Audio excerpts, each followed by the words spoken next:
Ok, salut tout le monde. Bonjour. Comment que ça va? Bonjour. Bonjour. Ça va, hein. Ça va. Tranquille. Ça va pas mal. Ok, aujourd'hui on se rejoint pour faire un ciné-débat sur Princesse Mononoke, qui vient du studio Ghibli. Les premières impressions. Qu'est-ce que vous avez pensé du film, globalement?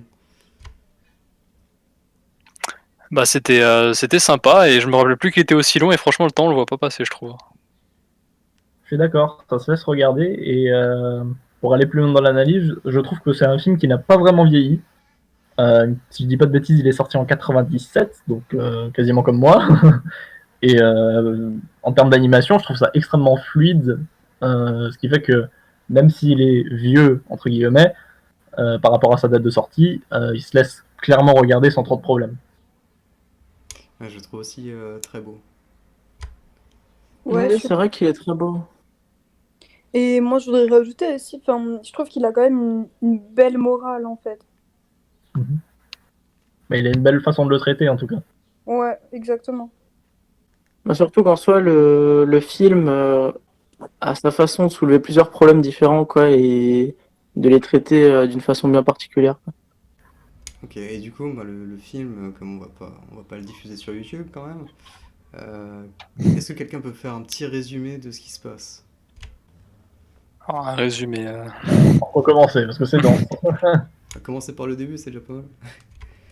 Alors, on va suivre le parcours d'un humain s'appelle Ashitaka, si je dis pas de bêtises, qui, suite à une rencontre avec un sanglier maudit, se retrouvera maudit également par sa colère. Forcé de quitter son village, il va donc partir en quête d'un remède pour sa malédiction. Et ce fameux remède, ce serait justement de trouver le fameux dieu cerf qui veille sur la forêt et apparemment aurait tous les pouvoirs. À partir de là, il va rencontrer toutes sortes de personnes, que ce soit des humains ou des habitants de la forêt, avec Et aussi qui... des esprits. Oui, et des esprits. En sachant aussi que les animaux sont considérés comme des dieux, surtout, hein. Oui, tout à fait. Même si c'est surtout le dieu cerf qui est vraiment considéré comme le gardien de la forêt, le dieu suprême. Ouais, parce qu'il a le droit de vie ou de mort, quoi, surtout. Tout à fait. Et le film se situe dans un Japon médiéval un peu. On l'a pas dit mais Oui. voilà, comme ça on place le contexte historique. Ouais, le Ah, je l'ai pas contexte dit. historique, c'est que ça se passe dans la période entre 1336 et 1573. C'est là les débuts de l'industrialisation en fait du Japon. Mhm. Mais ça, j'y reviendrai un peu plus tard. C'est vrai qu'on voit le tout début des armes à feu. Ouais, tout à fait. Et aussi dans le film, Ashitaka, pardon, il fait partie des derniers d'une tribu du Japon. Donc, voilà, pour dire que les gens ils ont un peu évolué quoi, depuis le temps. Mhm. Mais il me semble que la tribu d'Ashitaka, ils ont été expulsés, non? Ah, c'est possible, ouais, ça me rappelle quelque chose. Parce que c'est du pays Ils de vivent l'Est, en et peu personne marginaux, ne en fait. il me semble. Ils vivent en marginaux, loin de la civilisation, en fait. Ouais, voilà, c'est ça. Des chasseurs. Hein. Ok, donc là j'ai une autre question un peu plus générale. Est-ce qu'il y a une scène particulière dans le film qui vous a marqué? Oh. Il Alors y en bon, a beaucoup, hein. il y en a énormément. On va choisir une. Pas forcément juste Bon un vas-y, film. moi je sais à laquelle je parlais, du coup je commence, comme ça je laisse le temps. Alors moi ce qui m'a vraiment étonné c'était vraiment le début, là, une des premières scènes justement où on voit du coup le héros principal décocher une flèche au sanglier, un sanglier corrompu, enfin qui a été corrompu par les hommes. Et dans mes souvenirs il me semblait pas que cette scène a été aussi violemment représentée. Parce Mhm. qu'on voit vraiment genre toute la violence de l'animal et de la haine qu'il a quand il commence à mourir et à se décomposer. Et, euh, et dans mes souvenirs, c'était pas aussi violent. Du coup, c'est la chaîne qui m'a marqué un peu ça. C'est vrai que le film se permet beaucoup de liberté en termes de gore, si je peux dire. Mhm. Ce qui est pas forcément une mauvaise chose, à mon sens. Même si certains pourraient dire oui, mais c'est un film pour les enfants, donc faut éviter la violence, tout ça. Mais je trouve que ça fait partie justement de l'ambiance que veut instaurer le film, justement. C'est que dès le début, le film il dit voilà, on va parler de ça, mais comme ça, et t'as pas le choix. Bah, moi, Et je au suis moins, le d'accord film, avec il a toi, moyen, il te le Aurélien. prévient d'une certaine façon, en fait. Moi, je suis d'accord avec toi parce que, je veux dire, c'est pas un film pour enfants. Enfin, ça peut être un film pour enfants, mais pas pour enfants non plus parce que, enfin, il y a quand même une morale qui est vraiment la nature à la fin, en fait. Mhm. Donc, voilà. Et après, pour revenir à la fin, principale, enfin, moi, la scène qui m'a beaucoup marquée, c'est vraiment la scène, pas de fin, enfin, c'est surtout quand le cerf, en fait, il fait renaître toute la montagne. Ah, à Ça, la moi, je fin, trouve ça trop beau, en fait. toute la Bah, moi, en renaissance fait, de la végétation. pour le coup, ce que tu disais, Aurélie, en fait, ça ramène un peu à un truc que moi j'avais remarqué, qui était un peu, comment dire, pas la scène qui m'a marqué, mais c'était un peu récurrent dans tout le film. C'est un peu leur façon, en fait, de marquer les soldats que tue Ashitaka, en fait, qui subissent des morts assez violentes, en fait. Ah oui, oui. Enfin, la plupart du temps, en fait, c'est des flèches et des coups de sabre, en fait, qui sont assez violents. Et ça m'a étonné, en fait, qu'ils prennent autant de liberté sur ça, quoi. Mhm. Ouais, Oui, c'est c'est vrai, sûr, quand je t'es suis pas d'accord habitué. avec toi aussi. Ouais, moi, une des scènes qui m'a marqué, c'était quand le dieu cerf perd la tête. Et Ah du ouais. coup, tu la vois voler et se transformer en esprit maléfique. Et eux, ils essaient de la choper, de la mettre dans un espèce de compartiment, quoi. Ah Ouais. oui, oui. Mais ce qui La est choquant aussi, décapitation. c'est que du coup, enfin, quand il se transforme justement en être maléfique, on va dire, il détruit toute la forêt aussi. Vu qu'il a perdu Oui. la moitié de sa... Enfin, il a perdu sa tête, quoi, donc une moitié de lui, en gros. Et ouais, il détruit toute la forêt, en fait. Il la tue. Mhm. Ouais, c'est aussi une scène qui m'a interpellée. Ah, si je devais en choisir une, je dirais que c'est. Je crois pas que c'est la première apparition du dieu cerf, parce que la première fois on le voit de loin. Je crois que c'est la deuxième du coup. Oui, ouais. On le voit vraiment pour de vrai et que. Enfin, de plein pied quoi. On voit Mm. justement un premier plan sur ses pattes, où quand il pose le pied, il y a la végétation qui pousse, et quand il la retire, elle remeurt tout de suite. Je Ouais, trouve que ça pose aussi tout de suite les bases du fait qu'il a le droit de vie et de mort hein, en même temps. ouais. Oui, ouais. Du coup, au début, quand tu vois la végétation pousser, tu dis ah oui, voilà, c'est cool. Et quand tu la vois retirer, tu fais ah oui, bon, bah. C'est Du coup, c'est vrai que c'est pour ça que c'est un personnage un peu ambigu, je trouve. c'est une imagerie qui est assez cool. Du coup, ça fait que le personnage, t'as vraiment l'impression qu'il a pas, il est pas juste là pour faire le gentil, tu vois. C'est pour ça que des fois, les animaux, ils se disent oui, mais le dieu cerf, il va t'aider, et d'autres, ils disent oui, mais non, le dieu cerf, il fait plus rien pour nous. Euh, il C'est est vrai. pas là pour prendre parti, en fait. Il est Oui, juste il là est neutre en pour- fait. Ouais. Voilà, il est totalement neutre, hein, et je le comprends tout de suite. Je trouve ça bien. Ouais, c'est vrai que c'est bien. Ah mais, est-ce que tu veux qu'on reprenne un peu des questions? T'avais peut-être des choses à dire?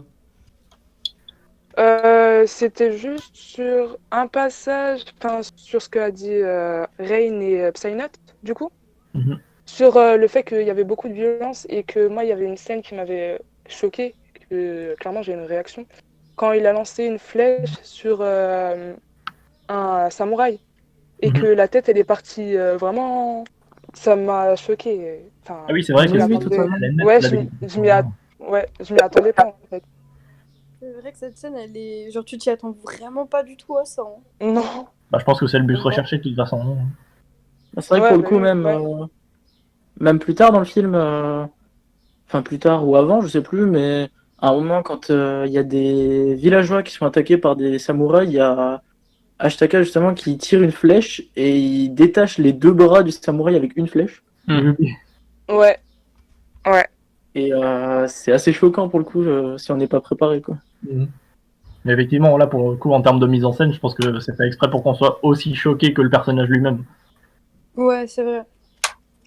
Que Clairement, même oui. lui, il s'attend pas à ce qu'il ait autant de force. Je crois qu'il est pas Ouais, c'est au ça. courant pour pour la puissance que lui offre sa malédiction à ce moment-là. Mais après, je trouve que justement, genre, ces deux scènes, donc la décapitation du gars et le moment où il se fait arracher les bras, genre, c'est tourné d'une manière genre, qui est un peu comique. Ça ressemble un peu à ce qu'on voit dans des Tom et Jerry, Bibi le Coyote. Alors que, genre, bah, par exemple, le sanglier et d'autres scènes qui arrivent plus tard, c'est vraiment juste violent.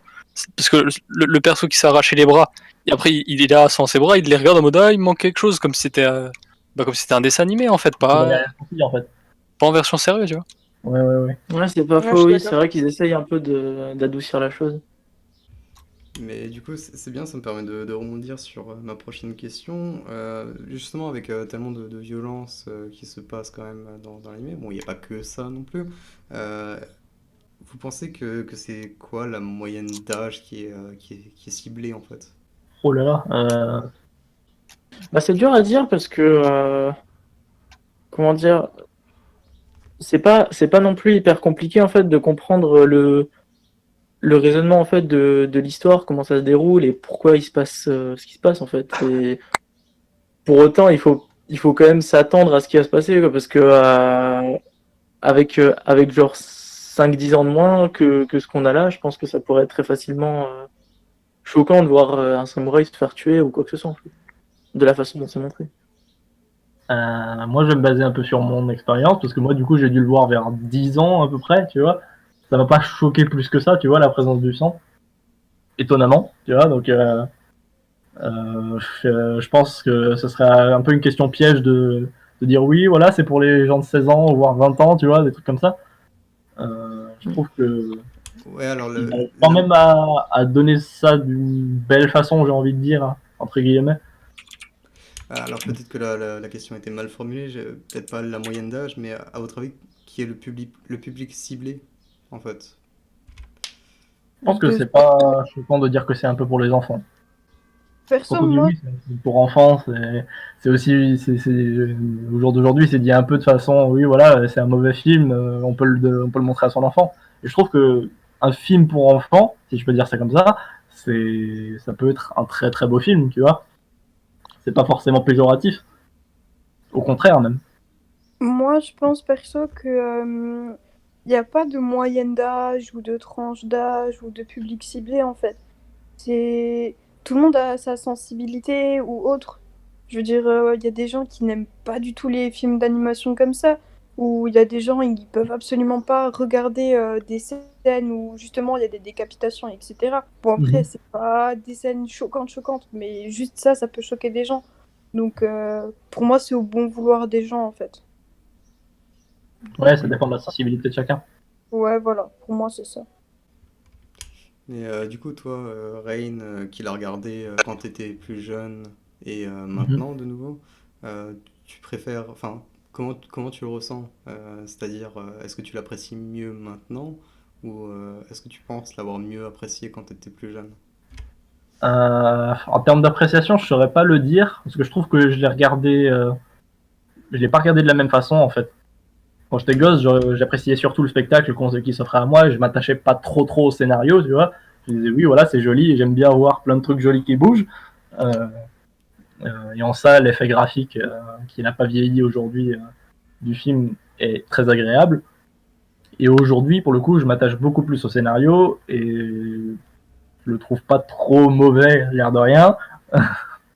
Donc, à quel point je l'ai apprécié, je ne saurais pas dire. En tout cas, quand j'étais enfant, je l'ai beaucoup aimé.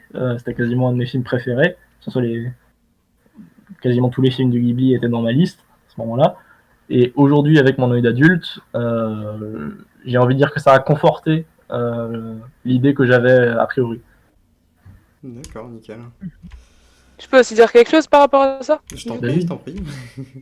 Comme Rain, du coup, je l'ai aussi vu quand j'étais petite. Et du coup, c'est pareil que lui, je le vois du même œil. Et c'était mon Ghibli préféré. Je l'ai vu plein de fois quand j'étais gamine. Mais maintenant que je le revois, je me dis que, en fait, parce que comme a dit Rain, je m'attachais plus au paysage, au décor, à ce qu'il y avait. Et là, je me suis attachée au scénario. Le scénario est bien, mais c'était pas pareil que quand j'étais petite. Et du coup, je me dis que, en fait, ce que j'ai vu quand j'étais petite, c'est pas pareil que ce que je vois maintenant. Et je préférais voir ça avant que là maintenant. D'accord. Bah, c'est super intéressant comme perspective. C'est peut-être parce qu'on est devenu plus exigeant en grandissant. Ouais, je En pense que termes, c'est en ça. termes de scénario, je veux dire. Parce que quand t'es gosse, tu regardes et tu fais pas gaffe, tu vois. S'il y a une incohérence, tu t'en fiches, tu vois. Et aujourd'hui, ça te Ouais, saute aux c'est yeux ça. parfois. Pour ma part, bah justement, je l'ai découvert en soi, justement déjà là, à mon âge, parce que je l'avais pas regardé, on m'en avait parlé, mais j'avais juste eu des avis de gens, quoi, et je l'avais pas regardé.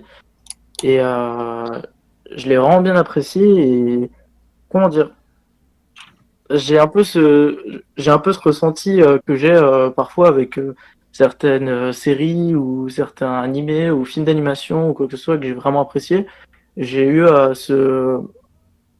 fait, ce sentiment que l'histoire m'a donné, en fait, de vouloir, comment dire, pas savoir ce qui se passe après, mais avoir, je voulais en fait en savoir plus et tout. J'ai réussi en fait à un peu m'attacher au personnage, à m'attacher à tout l'univers en fait, et à vouloir en fait que ça continue, parce que j'étais en mode, bah, c'est super, c'est génial en fait.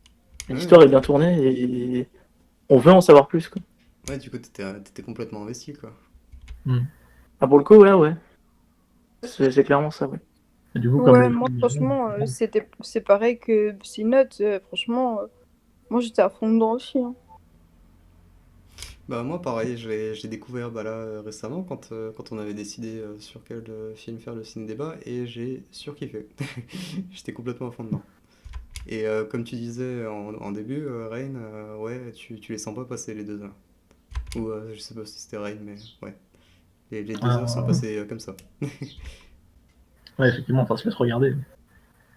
Ok, bah je vais passer à des questions qui sont un peu plus en détail. Est-ce que vous pouvez me citer les personnages qu'il y a dans le film? Alors,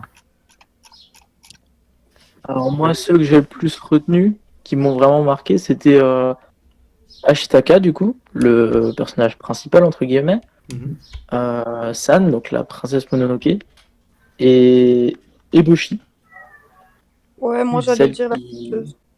C'est un peu les trois qui m'ont le plus marqué, personnellement. bah, c'est autour de tout, c'est autour des trois que tout gravite en fait, hein. Ouais, ouais, Il y c'est en a un ça. quatrième. Moi, c'est aussi la louve qui m'a marqué, la mère louve Ouais. et les louveteaux aussi. Moi, franchement, ils m'ont beaucoup marqué. Et comment ils s'appellent, les lents rouges? Je me souviens déjà plus.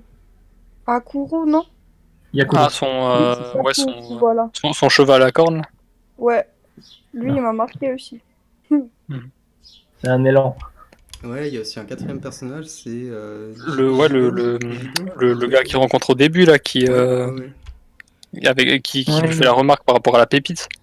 Là, le je genre sais plus. de forgeron bizarre, là, Ouais. qui travaille avec la dame. Alors moi C'est un j'avais envoyé de l'empereur. j'avais noté c'était Gigo, un truc du genre. Ou Yugo, Yago, non. C'est Yago, Yago Je crois peut-être, que c'est possible. Yago. Je crois que c'est Yago, oui.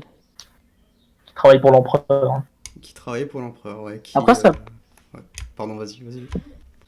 ça peut paraître bête, mais moi, il y a un autre perso que j'avais retenu pendant tout le long du film et que j'aurais pensé revoir au moins une fois. Euh, c'est la sœur d'Ashitaka. Ouais, tout à fait, Parce ouais, que c'est vrai. Ah, on a cette scène au début où il y a Ashitaka qui part et qui reçoit le colis en fait de sa sœur et qui est en mode t'inquiète pas, je t'oublierai pas et tout, on se reverra. Et moi pendant tout le film du coup je l'ai pas oublié en fait. Elle est vraiment restée dans ma mémoire, dans un coin de ma mémoire. Et la tournure du film m'a vraiment pas dérangé, mais j'espérais un peu au fond qu'on la revoie un peu plus tard dans le film quoi. Ouais, je pensais aussi la revoir, moi. Bah, pareil, c'est peut-être le seul reproche que j'ai à faire au film, c'est qu'il y a une scène où bah, Ashitaka donne le collier que sa sœur lui a donné à San, sans vraiment avoir un contexte derrière, quoi. ah oui. Et c'est quand même la chose la plus précieuse qu'il a depuis son village. Et peut-être qu'il y a une métaphore derrière, comme quoi il oubliait les humains, quoi, et qu'il était auprès de la nature comme ça. Mais j'ai trouvé cette scène un peu bizarre et un peu sans contexte, quoi. Bah après, Moi par rapport à cette scène, pardon, tu peux y aller si tu veux. moi, ce que je pense, en fait, de cette scène, c'est que vu qu'au début, elle lui a dit, ouais, ce collier te protégera. Donc, je pense qu'il l'a donné à San, parce que du coup, elle est allée se battre et tout, et enfin, pour que ça la protège, en fait. Moi, je pense que c'est pour ça. suis totalement d'accord aussi, c'est ce que j'allais dire. C'est en fait le fait qu'au début on ait cette scène, c'est tout bête, mais le fait qu'il y ait cette scène en fait avec sa sœur qui lui explique que c'est pour euh, pour pas qu'il l'oublie et pour que ça le protège. Je me dis c'est un peu la même chose en fait quand Ashtaka donne le collier à San. C'est un peu dans le sens il veut pas qu'elle l'oublie et il veut la protéger en fait en lui donnant ce collier en fait. Moi je l'ai vécu un peu comme ça. D'accord, ouais. Mais du coup, dans la logique un peu animée comme ça, genre les Naruto, les trucs comme ça, en général, quand un personnage te donne un objet, même dans un jeu vidéo par exemple, c'est que l'objet en question te servira peut-être plus tard. Et là, j'ai pas l'impression qu'il a eu. Tu sais, c'est un truc. C'est comme les aigles dans Les Seigneurs des Anneaux, des trucs comme ça, tu vois. C'est un fusil de Chekhov en fait, mais Oui, un fusil voilà. de Chekhov raté, tu veux dire. Ouais, c'est un peu ça. Je l'ai un peu ressorti comme ça. Je me suis dit, ah bah là, il va y avoir ce cliché, tu vois. Je l'ai Il déjà a vu manqué mille un peu de fois. contexte en mode oui, voilà, c'est ma sœur qui est là, qui me l'a donné et tout. Et au final, non, pas du Pour moi tout, ça tu vois. paraît bête, mais vu la tête du collier en fait, j'avais l'impression qu'il avait quelque chose de spécial, que c'était pas juste un collier décoratif en fait. Ouais, ouais, ouais, aussi, ouais, du coup. Qu'il avait l'air quand même d'avoir une sacrée valeur ou quelque chose en fait. Enfin, Ouais. Bon, Mais c'est vrai que le village de Ashitaka est très entouré des chamans, etc. Donc tout ce qui est pratique Mm. occulte. Après, quand vous savez, San, elle est dans le sanglier là, oui, oui, le oui. sanglier, là, l'aveugle et tout. C'est ça Oui. qui permet aussi à Ashitaka de la voir en fait, parce qu'il y a vraiment un Ah, gros oui, tout à fait, sur tout à le. fait. Très juste. Et oui, c'est aussi l'exemple que j'avais en tête. Et il me semble aussi que c'est comme ça qu'il la tire, non? Oui, oui, Enfin, oui, aussi. je crois qu'il la Ouais, tire par le collier justement. le sanglier la repousse et du coup c'est la louve qui la sort en fait du sanglier. Oui, Ouais. oui, oui. Ok, moi je vais passer à la question suivante. Est-ce que vous pensez qu'il y a un vrai antagoniste dans le film? Genre antagoniste, est-ce que tout le monde voit ce que c'est? Oui, bien sûr, bien sûr. Oui. Bah, oui, ouais. Personnellement, j'ai une réponse toute simple à cette question, c'est que pour moi, en fait, c'est pas vraiment là un système de protagoniste et d'antagoniste, c'est plus le fait Mhm. de, comment dire, j'ai l'impression que c'est un peu, tout le monde est un peu dans le même camp depuis le début, mais tout le monde s'autodétruit un peu. Bah, chacun sert ses intérêts en fait. C'est ça, mais en fait, c'est un peu, tout le monde pourrait s'arranger tous ensemble, mais au final, ils se battent, j'ai envie de dire un peu pour rien, entre guillemets, quoi. Bah, directement, le film dénonce la bêtise humaine, l'industrialisation, etc. Tu vois. Mais Mm. c'est pas les personnages en eux-mêmes qui sont en faute, tu vois. C'est la nature même de leurs agissements, tu vois. Mhm. C'est ça. Et du coup, en fait, c'est bizarre parce que c'est un peu une question de point de vue, encore une fois, j'ai envie de dire. C'est dans le sens où là, on peut se dire en fait que en soi, l'antagoniste, ça pourrait être le dieu cerf, justement, dans le sens où ben, il empêche l'évolution de l'homme et il détruit la nature à un moment et il, il les stoppe dans leur avancée, quoi, dans leur avancée technologique, quoi. Et au contraire, on pourrait se dire c'est les humains justement, les soldats et Dameboshi justement et tous ceux qui voulaient justement détruire la nature qui sont l'antagoniste entre guillemets Ah, c'est parce vrai que que ben l'air de rien, le film dit beaucoup, oui, voilà, c'est à cause des humains, les humains ils se sont fait ça, c'est pas bien, etc. Et l'air de rien, on dénonce. On montre aussi également les animaux qui deviennent de plus en plus incontrôlables, entre les sangliers qui n'en ont plus rien à faire et qui veulent juste foncer sur les humains, les orang-outans qui à la base plantent les arbres ont perdu espoir parce que les humains n'arrêtent pas de déboiser. Euh, mais du coup, techniquement, tout le monde agit de façon un peu irréfléchie. Les orang-outans, ils veulent s'en prendre aux humains, les humains veulent s'en prendre aux animaux, et au final, tout le monde essaie de défendre ses intérêts, mais pas forcément de la meilleure façon. Ouais, c'est ça, c'est un peu chacun agit de sa façon mais il n'y a pas vraiment de camp, c'est un peu tout le monde se dit bon foutu pour foutu, je vais essayer de faire le mieux pour ce que je veux moi. Voilà. Et c'est en ça que l'aspect neutre du dieu cerf est intéressant. Ouais, et Beau, tu voulais dire quelque chose aussi?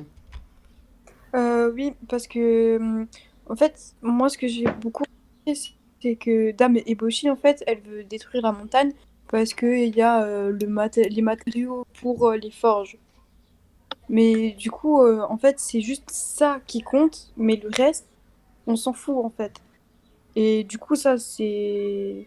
Je sais pas, on voit en fait que l'humain ne pense que à lui. Mhm. Et à Et l'inverse, les animaux veulent juste protéger la forêt et pas essayer de collaborer avec les hommes en cherchant un compromis. Tu ouais, vois? Chacun défend ses intérêts. ouais. Et B, c'est exactement ça. Je pensais qu'il y aurait un peu plus de débat sur la question, mais ouais, c'est complètement ça. Et ça revient un peu dans la philosophie un peu de Miyazaki. C'est Miyazaki, c'est ça? Comment il Oui, s'appelle? c'est Miyazaki. Ouais. Comme quoi, si on se contentait de montrer un schéma classique avec des gentils et des méchants, ça résout pas forcément les problèmes. Où faut toujours Mhm. pointer du doigt, euh, euh, comme quoi il y a un méchant ici, dans n'importe quelle situation, même dans la vraie vie, quoi. Plutôt que se pencher sur les solutions. Et du coup, ouais, dans le film. Il y a pas d'antagonisme vraiment. Tout le monde agit par intérêt personnel, comme tu l'as dit, Rain, comme tout le monde l'a dit en fait. Ouais, du coup, c'est ce qui est super intéressant, c'est que les gens ils sont pas motivés. Enfin, ils sont motivés par leur intérêt personnel, mais pas vraiment parce que oulala, je suis méchant. Voilà. Mhm. T'as toujours un côté face à la pièce, où par exemple. La femme, il faut juste que je retrouve les noms. Lady Oboshi, Eboshi. ouais. Mm. Par exemple, ok, elle veut détruire une partie de la forêt pour récupérer le matériel pour faire des armes à feu. Mais Et à l'inverse, elle aide les lépreux. de l'autre côté, ouais, elle sert, enfin, les lépreux l'aident et elle aide les lépreux et puis des personnes qui sont complètement marginalisées, quoi. Puis elle lutte pour les droits des femmes, etc. Donc voilà quoi.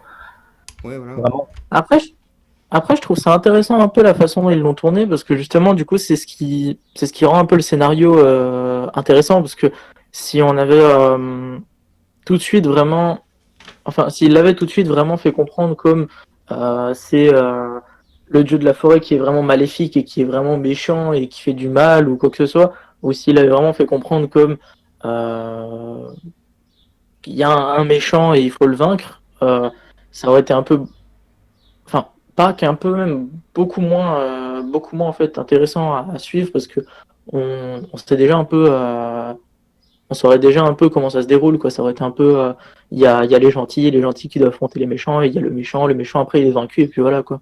Oui, c'est ça. Et Ou puis là on où, serait passé à côté de la morale. La morale, c'est-à-dire ce que dénonce le film, c'est pas l'humanité, c'est l'égoïsme. Hein. Mais d'une manière c'est générale. ça, c'est ça. Et là où ici justement, oui, ils le montrent et ils le font comprendre d'une façon vachement belle. Et même quand il y a des moments où il y a des personnages qui deviennent vraiment maléfiques, entre guillemets, c'est c'est compliqué parce que c'est un ennemi, c'est une personne qui a perdu la raison et il faut essayer de la faire comprendre que c'est pas bien ce qu'elle fait et pourquoi en fait.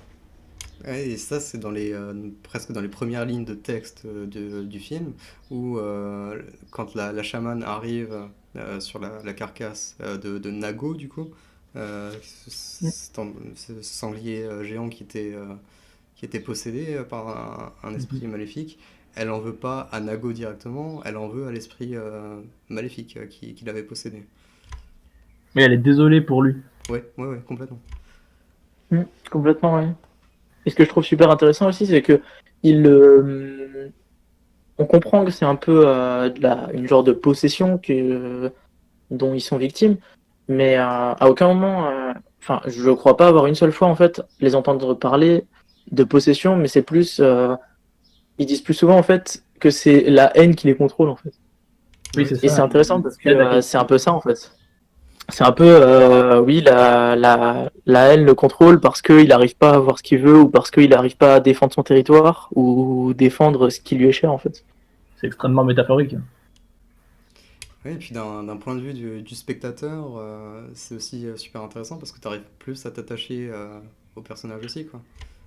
Du coup, toi, Tout à fait. tu veux pas qu'il y ait de mal à Lady Oboshi qui est ou à Ishitaka ou à la princesse Mononoke, quoi.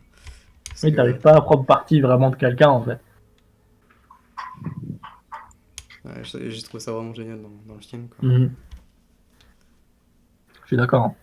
Après, du coup, forcément, dans cette optique-là, si je dois vraiment trouver un reproche, je dirais que le personnage d'Ishitaka, depuis sa malédiction, est devenu extrêmement blanc. Blanc. Où certes, il arrive un peu à comprendre le point de vue de chacun, mais il est vraiment en mode peace and love tout du long. Ça fait C'est vrai bizarre la que, transition que je trouve un peu brutale. ironiquement, on parle du film, mais il y a un personnage où on parle un peu moins que les autres. Bah, c'est la princesse Mononoke. Et du coup, vous pensez quoi de ce personnage? Qu'est-ce qu'elle représente? Alors, pour le coup, c'est intéressant aussi, oui, la position de la princesse Mononoke, parce que c'est un peu, comment dire, elle est un peu l'entre-deux, et en même temps, pas vraiment, parce que c'est une humaine qui a été abandonnée des humains, elle a été élevée par les loups, et du coup, elle a appris à se comporter un peu, entre guillemets, comme les loups, et c'est pas comme si elle appartenait à la nature, mais c'est un peu comme si elle avait vécu la plus grande partie de sa vie dans la nature, quoi. Et du coup, ben, je trouve ça marrant parce que ça m'avait fait marrer justement un moment de l'histoire où il y a Ashtaka qui est mal au point et elle l'emmène auprès du dieu cerf et elle se retourne un peu en se couvrant le nez en mode ah, ça pue l'humain. Alors que justement, elle est humaine en fait. Ah oui. Et en parlant des personnages, justement, oui, j'avais un truc à dire à propos de ce que Rain avait dit juste avant. C'est par rapport au fait du personnage en fait de Ashtaka qui, qui est vachement entre guillemets blanc ou comment dire vachement dans la paix quoi. Je suis pas vraiment d'accord parce que j'ai l'impression que c'est un peu ce signe, enfin ce signe, ce symbole en fait, cette symbolique de la haine, de la paix qui suit pendant toute l'histoire. En fait, depuis le début, on apprend que c'est un peu la marque en fait, ou la marque de la haine qui est là, ou le fait que il faut pas laisser la haine sur le, bah, faut pas se laisser contrôler par la haine, faut pas céder à la colère. Et on le voit même en fait au moment où il y a Eboshi et Princesse Mononoke qui se battent euh, et que Ashtaka intervient, on le voit même que justement il est vachement en colère et on voit ce que ça fait en fait. On voit que justement ça fait des ravages sur son corps et ça fout tout en l'air en fait. Et justement je me dis ben c'est c'est pas si mal un peu que le personnage tout le long de l'histoire représente un peu la paix entre guillemets parce que justement il a appris à ses dépens qu'en fait ben faut pas se laisser manipuler par la rage ou par la colère quoi. Ouais, je vois ce que tu veux dire. Après, évidemment, je disais que ça me dérangeait surtout parce que je trouve que ça manquait d'une transition véritable. À partir du moment où il a la marque et à partir du moment où il l'a pas, je trouve que dès qu'il l'a, il est déjà devenu peace and love. Donc le C'est ça, fait c'est qu'il ça. représente ça, c'est pas un problème. Pour revenir sur le personnage de Sam, de la princesse Mononoke, je trouve qu'elle fait justement c'est vraiment l'exemple typique justement de la victime de l'égoïsme. Parce qu'on apprend justement dans le film que ses parents l'ont abandonné à la fameuse mère louve juste pour sauver leur peau. Preuve justement de l'égoïsme de l'humain à ce moment-là. Et du coup, elle a été élevée en tant qu'animal parce que du coup, elle a rejeté son humanité à cause de ça. Parce que, elle a rien à faire avec des gens qui l'ont abandonnée. Tu vois. Mais à l'inverse, elle reste quand même égoïste parce que elle est convaincue de bout en bout d'être à part entière une louve comme sa mère adoptive, tu vois. Donc dans tous les cas, elle fait indirectement preuve également d'égoïsme, ce qui n'est pas forcément une mauvaise chose, hein, vu qu'on parle que de ça en fait dans le film, tu vois. Mais je trouve ça intéressant de montrer cette chose-là également du côté des animaux à partir d'une humaine. Ouais, elle a complètement rejeté son humanité dans le film. Et ce qui est intéressant de voir, c'est que les animaux la traitent comme une des leurs, quoi. Et encore, il y a les orang-outans, eux, qui sont convaincus vraiment que c'est une humaine et elle a rien à faire là. Ouais, ouais, ouais. T'as l'impression que c'est les seuls qui sont vraiment attachés aux traditions, par exemple. Les sangliers, quand même. Village, tu vois. Les sangliers sont quand même aussi pas mal attachés à leur valeur. Hein. Et encore, les sangliers sont, eux, ils sont limités par leur évolution parce que plus les générations passent et plus ils deviennent plus petits, plus bêtes, tu vois. Ça fait un parallèle. Bon, ça fait un parallèle avec l'exploitation animale, par exemple, là, directement, tu vois. Mais chacun défend ses idéaux d'une différente façon. Mais quand il y a la grande bataille, ils acceptent complètement qu'elles combattent à leur côté, tu vois. Chacun a sa façon de défendre la forêt ou de ne pas la défendre dans le cas des humains. Mais du coup, est-ce que c'est justifié pour San de rejeter son humanité de cette façon? D'une certaine façon, oui. Parce que en soi, c'est un peu. Elle a vécu la plus grande partie de sa vie dans la forêt à être, comment dire, pas montée contre les humains, mais on lui a bien expliqué à quel point les humains étaient, entre guillemets, des ordures, justement, comme à un moment le dit la Louve, parce que ils ont préféré carrément abandonner San, ses parents, alors que c'est ses parents, justement, ses parents ont préféré abandonner San que la protéger, rien que pour protéger leur vie à eux. Et du coup, elle s'est fait abandonner et elle a vécu la plupart de sa vie dans la forêt où on lui a appris que les humains étaient mauvais. Du coup, forcément, on peut comprendre qu'au fur et à mesure, elle soit aussi montée contre les humains, quoi. C'est ça, elle a été élevée comme une animale, littéralement. C'est ce que sa mère adoptive lui le dit. Elle est une membre de la meute des loups et donc elle est une louve. Bah, c'est de l'éducation. Hein. Ah oui, bien sûr. Donc, ouais, c'est justifié. Après, elle fait son propre avis aussi, donc voilà. Après, c'est un principe qu'elle n'arrive pas à abandonner. À la fin du film, elle le dit. Hein, elle peut pas pardonner aux humains. Oui, bah oui. Et du coup, le message, pas principal, mais quand même assez global dans le film, c'est évidemment la nature, la déforestation, et aussi le braconnage aussi, avec le personnage qui veut la tête du cerf-dieu.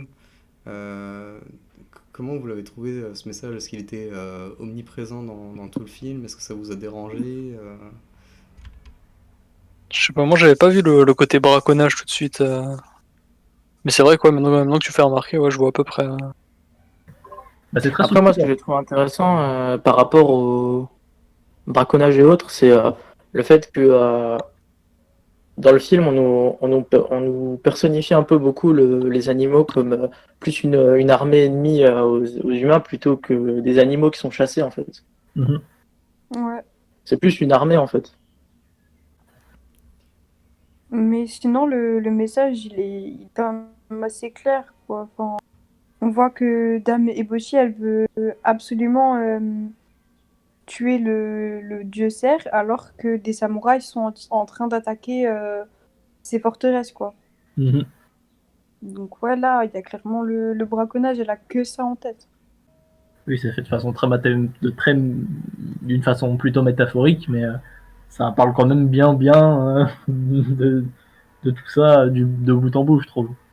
Ouais. Je dirais pas le fil rouge, tu vois, mais c'est un gros morceau de la morale du film, aussi.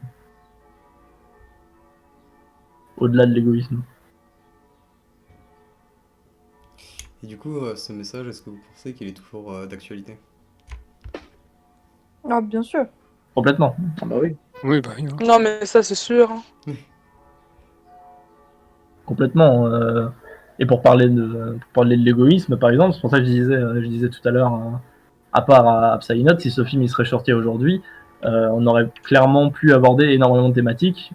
Aujourd'hui, on traverse une vague d'épidémie avec le coronavirus, tu vois, et il y a des gens, malgré le confinement, qui sortent, qui font fi du confinement. Indirectement, tu peux faire un parallèle avec ça, tu vois.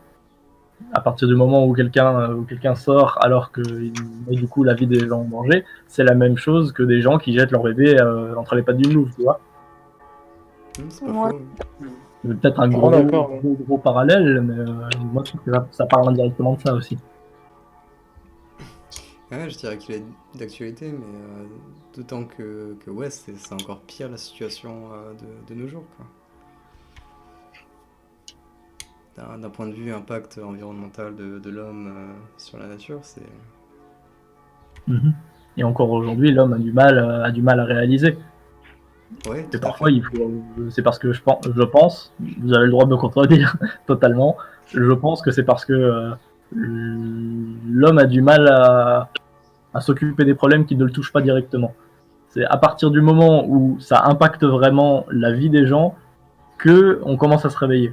Par exemple, on commence par exemple à faire un confinement à partir du moment où on se fait toucher par une épidémie, mais on s'occupe pas encore du climat parce que oulala, il y a juste 1 ou 2 degrés de plus, mais on voit pas les conséquences directement sur nos vies, tu vois. Ouais, ça, je suis Clairement, oui. complètement d'accord. Oui, L'idée... clairement, mais c'est un peu essayer de rejeter le problème tant qu'il est encore assez mineur, quoi. Voilà, c'est ça. Mineur entre guillemets, quoi. Alors qu'en fait, on a juste plus le temps. Ouais, ça on le voit très bien même avec Lady Oboshi quand elle prend la tête du dieu cerf. Les conséquences avant, elle y pensait pas. Tout à fait. Et tout d'un coup, il y a cet esprit maléfique qui est vraiment énorme, qui prend toute la vie d'un coup, quoi. Mhm. C'est la conséquence directe qu'elle n'avait pas réalisée avant, quoi. Oui, bien sûr, C'est tu ça, peux faire puis totalement à part de côté. après je me dis, c'est même pas sûr en soi qu'elle ait vraiment compris tout de suite en fait la hauteur du problème, parce que le pire c'est qu'on voit en fait que au final c'est pas Eboshi en fait qui change d'avis et qui se dit on va rendre la tête du dieu cerf au dieu cerf, ou on va essayer de régler le problème, parce qu'elle à ce moment-là elle est blessée et elle est mal en point. Mhm. Et même les soldats en fait qui transportaient la tête, eux au final ben même eux en fait ils refusent de le faire en fait, ils s'entêtent et ils sont en mode non, on va rester borné jusqu'au bout et on va continuer parce que notre plan c'est de prendre la tête, on va prendre la tête et apparemment c'est quand il y a le soleil ça va vaincre le dieu cerf, donc on verra. Mais ils sont sûrs de rien et ils se disent on veut faire ce qu'on veut, donc on le fait Bah, jusqu'au bout. c'est le principe Et même. même même à la fin où ils étaient vraiment entourés par toute la genre de d'aura, de liquide bizarre du dieu cerf. Même là encore, ils essayaient de récupérer la tête et c'est que quand Ashitaka et San ont décidé de la donner au dieu cerf et de les refaire comprendre, ben, que là ils se sont dit ouais on est vraiment dans la merde quoi.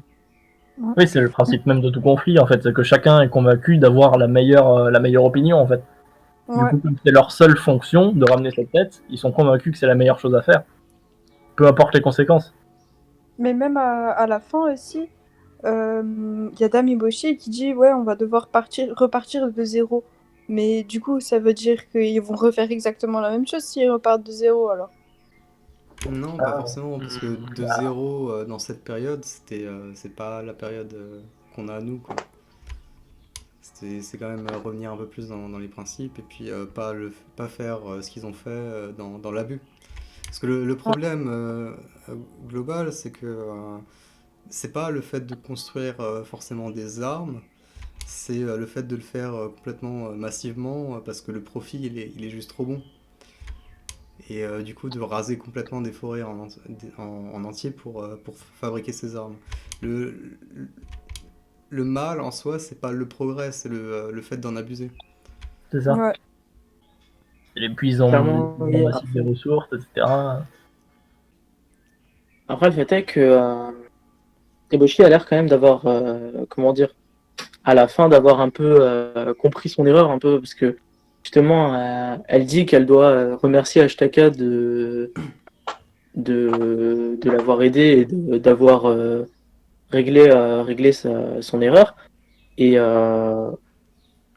comment dire je sais pas ça se ressent un peu en fait que on a l'impression un peu qu'elle a changé d'avis sur ce qu'elle faisait et qu'elle a l'impression que, comment dire, qu'elle peut faire mieux, quoi, qu'elle veut recommencer de zéro, mais pas vraiment de zéro pour refaire la même chose, quoi.